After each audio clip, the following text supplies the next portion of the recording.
On a des signaux de fatigue, on va bâiller, on va peut-être pas se frotter les yeux comme les enfants, là, mais des fois, oui, des fois, oui, c'est ça. Ah ouais. Les enfants vont se frotter les yeux, le nez, les oreilles, ils vont bâiller, ils vont être moins collaborateurs, chigneux, portés à faire des crises, plus malhabiles. Alors, nous, on est comme impatients, les paupières sont lourdes, on a moins d'énergie, ouais. On se sent un peu plus lourd, justement. Oui, puis on a le petit frisson, nous, qui nous le dit. Quand t'as le petit frisson là qui passe, là, ton petit train passe, puis c'est le temps d'aller dormir.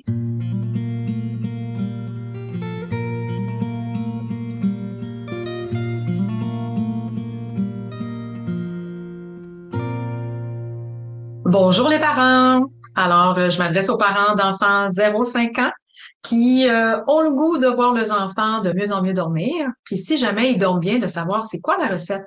Continuez de les voir très bien dormir. Alors, salut Kariel. Salut Mom. Aujourd'hui, on va parler de la dette de sommeil. Alors, mais je veux juste me présenter. Mon nom, c'est Brigitte Langevin. Je suis experte en éducation au sommeil depuis plus de 20 ans. Depuis longtemps. Depuis longtemps, c'est ça. Mais en fait, ce que j'allais dire, c'est qu'aujourd'hui, on est le 20 novembre. Alors, parce que souvent, je dis, je suis aussi parent d'une jeune femme de 32 ans, mais là, hier, c'était ta fête. Mm-hmm. Alors, Karel a maintenant 33 ans. C'est pas vrai. L'âge de la sagesse. Oui, c'est ça, simple comme le On va voir ça dans le mois qui vient. Ben, bonne fête encore, ma belle. Merci, Maman. Alors, aujourd'hui, on va parler de la dette. Ah, mais toi, je te laisse te présenter aussi. Ben oui, moi, je m'appelle Karen Langevin, je suis coach en programmation neurolinguistique et je fais du coaching relationnel. C'est ce qui m'intéresse le plus, donc la relation à soi et le couple et la famille, là, ouais. Ouais, fait que j'apporte ça dans le podcast. C'est super le fun de pouvoir faire ça avec ma mère, d'ailleurs. Ouais, tellement. Moi aussi, c'est un plaisir renouvelé à chaque fois. On a vraiment beaucoup de plaisir à faire ça. Mm-hmm. Alors, aujourd'hui, on parle de la dette de sommeil. C'est quoi la fameuse dette de sommeil? Puis, dans un autre épisode, je comparais avec le cellulaire. Tu sais, parce que, en fait, le sommeil, c'est une gestion d'énergie. Puis la dette de sommeil, ben c'est quand on a une fatigue qui s'accumule, puis on tombe sur notre marge de crédit. Alors ouais, en fait, c'est plus comme une carte de crédit qu'un téléphone. Ben la dette étant. Oui, la dette étant, ouais, c'est ça. Parce qu'en fait, c'est que le cellulaire, lui, il va biper quand il va arriver à 15%, puis il va tomber mort à zéro. Mm-hmm. Mais nous, on bip, hein, on a des signaux de fatigue, on va bâiller, on va peut-être pas se frotter les yeux comme les enfants là, mais des fois, oui, c'est ça. Ah ouais, les enfants vont se frotter les yeux, le nez, les oreilles, ils vont bâiller, ils vont être moins collaborateurs, chigneux, portés à faire des crises, plus malhabiles. Alors, nous, on est comme impatients, les paupières sont lourdes, on a moins d'énergie, on se sent un peu plus lourd, justement. Oui, puis on a le petit frisson, nous, qui nous le dit, quand t'as le petit frisson là qui passe, là, ton petit train passe, puis c'est le temps d'aller dormir. Mais nous autres, on tombe pas mort, dead, quand on tombe à zéro. On est toujours fonctionnel, mais on tombe sur notre marge de crédit. Alors, on va chercher de l'énergie qu'on n'a pas. Donc, qu'on n'a plus. Alors, mais il y en a encore, puisque on tombe pas mort, OK? Mais on tombe en négatif. Ce qui fait que c'est pour ça qu'on appelle ça une dette de sommeil. Puis, tu sais, avant, la dette de sommeil était associée seulement aux adultes. Hein, il y avait juste les adultes qui pouvaient vivre une dette de sommeil, parce que nous, on prend pas soin de notre sommeil. Le sommeil étant le besoin le plus mal aimé de tous nos besoins. C'est vrai, tellement. Le moins écouté. Le moins écouté, le moins parlé aussi, on n'en parle pas tant de ça. Pas assez, hein? Non, on n'en parle pas tant. Pas tant, puis même les médecins, c'est pas une maladie, fait que les médecins sont pas bien formés, ils vont prescrire de la médication. Il y a le psychologue qui peut t'aider un peu, mais s'il connaît pas un petit peu les thérapies comportementales, cognitives, ben, il est un petit peu... Alors que c'est à la source quand même de plusieurs choses. On est tellement plus heureux quand on dort, quand on dort bien. Ouais.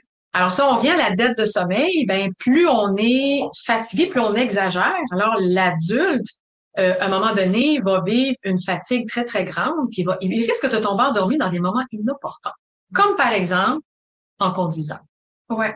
Hein? Et pourquoi il y a tant d'accidents de la route? Parce qu'on est tous des gens assez en dette de sommeil, malheureusement. Puis quand tu es en auto, ben t'es attaché, hein, tu peux pas bouger, tu peux pas dire hey, je vais prendre une marche, je vais aller prendre de l'air. Ben, il y a un petit tu sais là, ouais, c'est ça comme l'autobus c'est mortel, là, ouais, c'est ça. C'est ça. Mais au moins tu conduis pas, si tu tombes endormi, t'es pas dangereux. Ouais, c'est vrai, mais tu manques ton arrêt. Là. Ouais, c'est ça, tu peux manquer ton arrêt. Mais quand c'est toi qui conduis, puis que t'es hyper fatigué, puis je l'ai déjà vécu, tu tombes endormi en conduisant. Ouais. Il y a même un médecin spécialiste du sommeil, le docteur William Deman, qui, lui, a fait un changement de vol. OK, il est en avion, puis il s'arrêtait à un endroit, puis il prenait un autre avion. Puis quand il est arrivé à destination, il n'y avait pas eu connaissance qu'il avait changé de vol. Oh my. Il a tout fait ça sur le pilote automatique. Il dit, et combien de fois, je sais pas toi si ça t'arrive. C'est incroyable. C'est incroyable, il le raconte dans son livre, là, t'as des frissons, là. Mais nous, là, des fois, on conduit, puis là, on dit, je suis déjà rendu là. Ou, j'ai manqué ma sortie. Ouais. Moi, ça m'est arrivé. Ben oui. Mais ouais. on était où? On n'était pas sur la route, OK? Oui, peut-être on était pris dans nos pensées, dans nos émotions, mais des fois, on est tellement fatigué qu'on n'est plus sur la route. On a beau avoir les yeux ouverts. Il y a même à un moment donné un reportage scientifique où on voit, ça donne que c'est une femme, là, ça aurait pu être un homme, là. La femme a conduit, là, puis on filme ses yeux, là. OK? Puis on est capable de voir qu'elle tombe endormie, les yeux ouverts. Ouais. Les yeux ouverts. Il faut être fatigué. Il faut être fatigué. Il y a des bébés qui font ça aussi. J'ai déjà vu des bébés, moi, qui dorment les yeux semi-clos ou même dans les bras de son parent qui tombe avec le fixe. Ah non, mais t'en vois, là, des fois, qui tombent dans leur bouffe aussi, là. Ah oui, mais là, ça, c'est triste, là. Ils sont vraiment, c'est ça. Nous, on tombe endormis sur la route. Il y a des bébés qui tombent endormis dans leur chaise haute. Il y a des bébés qui tombent endormis, en jouant. Puis là, ben, on met ça sur, YouTube pour dire, c'est drôle, mais en réalité, moi, je compare ça à un enfant, à un adulte qui tombe endormi en conduisant. C'est triste. Alors, ça devrait pas arriver. Fait que là, la dette de sommeil, il n'y a pas juste chez l'adulte que ça existe, il y a chez nos enfants. Nos enfants sont plus susceptibles de se retrouver en dette de sommeil parce qu'ils ne savent pas gérer l'énergie du sommeil. Ils ne prennent soin que de leur plaisir. Puis dans nos sociétés très, très performantes, malheureusement, le sommeil arrive souvent au second plan.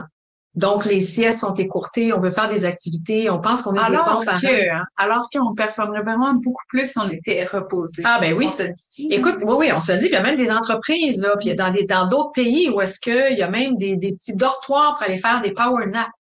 Parce que même l'adulte devrait faire une sieste dans la journée, mais 15 minutes, ça fait en 10 à 20 minutes, tout à fait. 15 minutes, ça fait toute la différence. Ça fait vraiment toute la différence. C'est ça. Alors, nos enfants, eux, ont des siestes, puis nous, on prie, on voudrait tellement être à leur place pour aller dormir, puis eux, ben, ils veulent pas dormir, ils nous le témoignent de mille et une façons.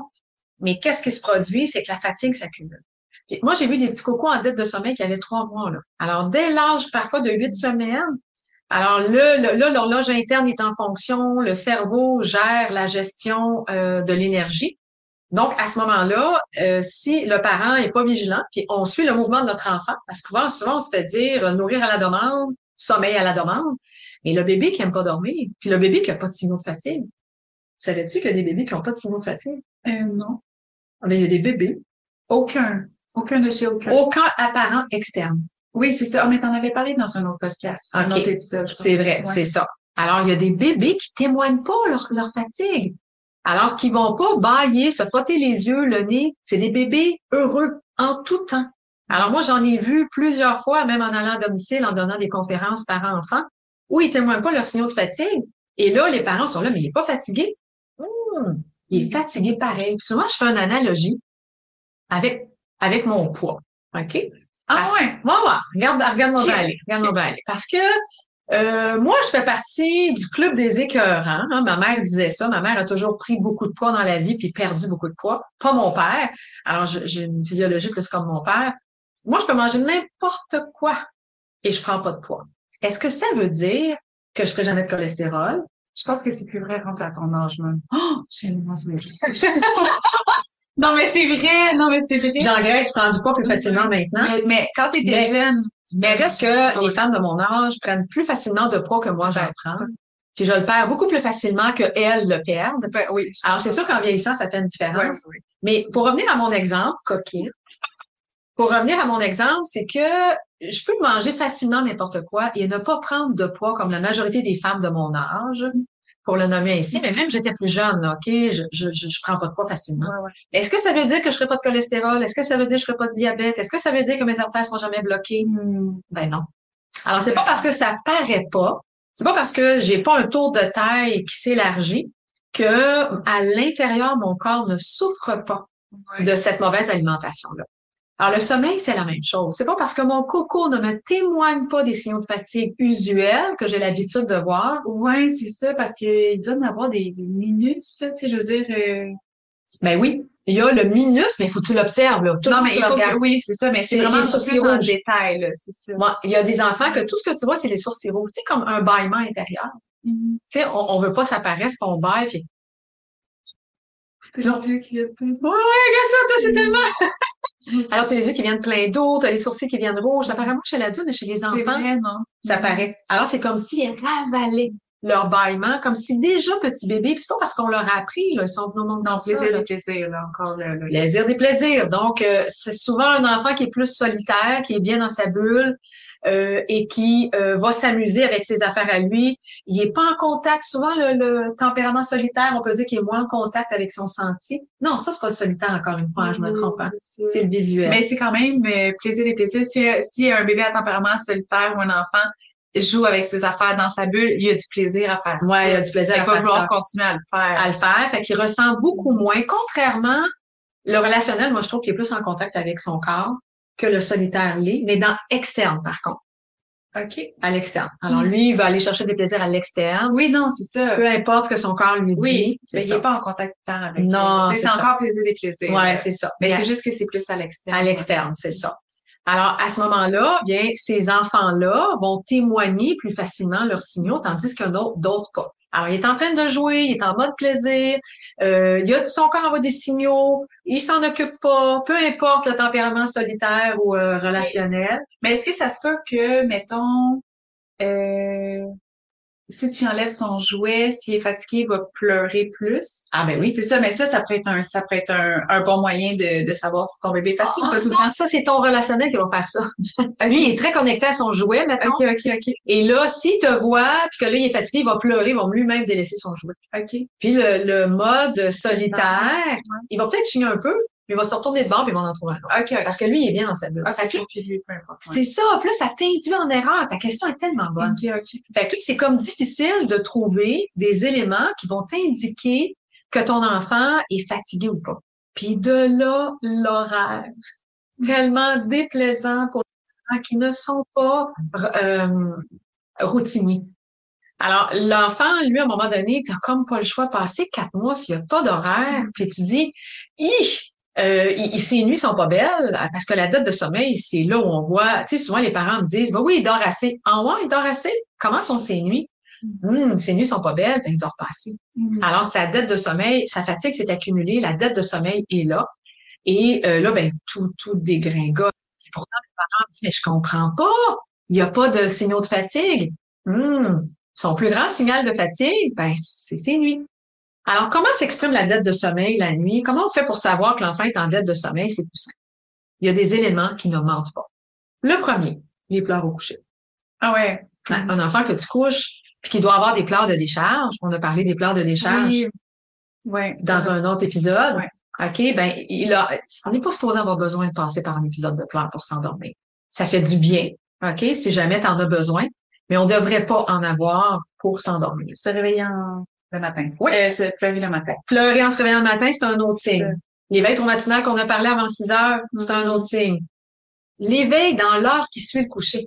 Alors, on le couche, puis il y a des pleurs, ou on le couche, puis nos plus vieux, ils mettent du temps à s'endormir, avec plus de 30 minutes, donc 60 minutes, 2 heures, des fois, à s'endormir. Trop fatigué. Trop fatigué. Oh my! Même pour les adultes? Ben, les adultes, ça en prend beaucoup, là. Okay. L'adulte qui a recommencé, mettons, à faire du ski, il va tomber, paf, endormi assez rapidement.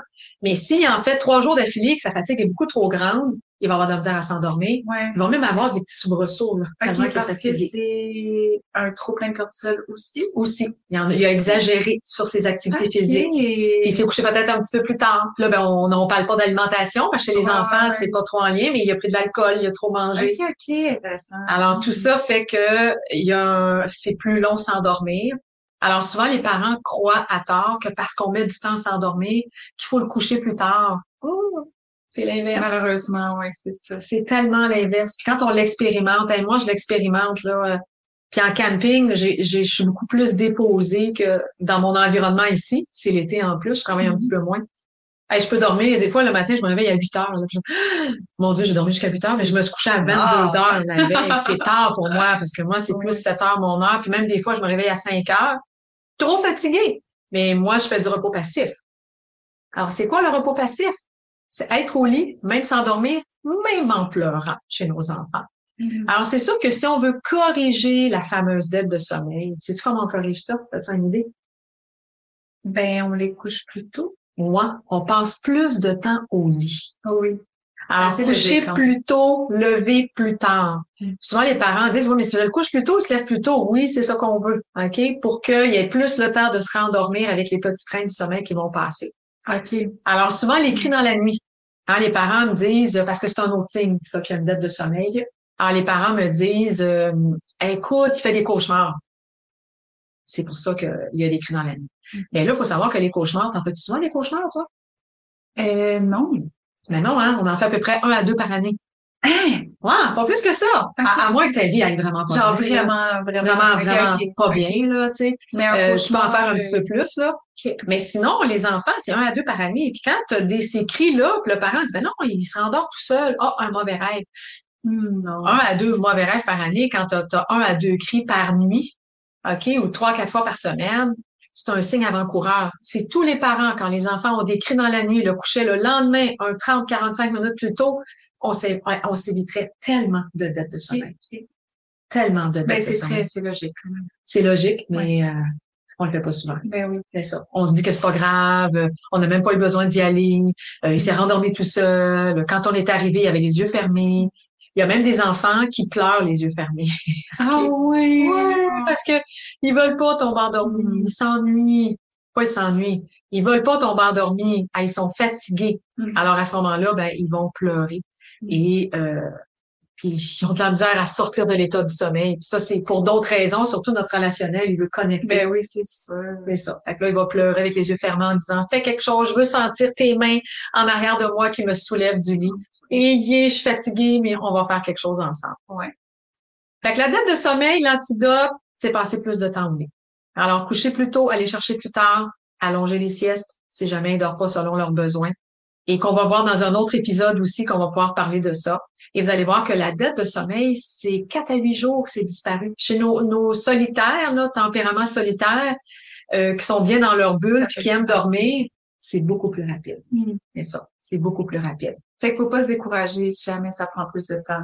Non, parce que si on travaille pas les siestes en même temps, ben souvent, ça prend un peu plus de temps. Donc, tu sais, il y a des parents qui vont avoir du coaching pour avoir une stratégie pour permettre à leurs enfants de développer des bonnes habitudes de sommeil. Si on corrige pas la dette de sommeil, j'ai tellement de clients que c'est juste ça le problème. Ils ont été coachés par des gens, OK? Puis ils ont pas corrigé la dette de sommeil, alors ça se maintient pas dans le temps, ça crée pas, c'est ça, c'est pas durable dans le temps. Alors, très important de corriger la dette de sommeil quand on commence l'apprentissage au sommeil en le couchant plus tôt. Et on va voir que même s'il y a des pleurs, parce que l'enfant reste au lit plus longtemps, bien entendu, ça devrait être suggéré par la personne qui vous accompagne.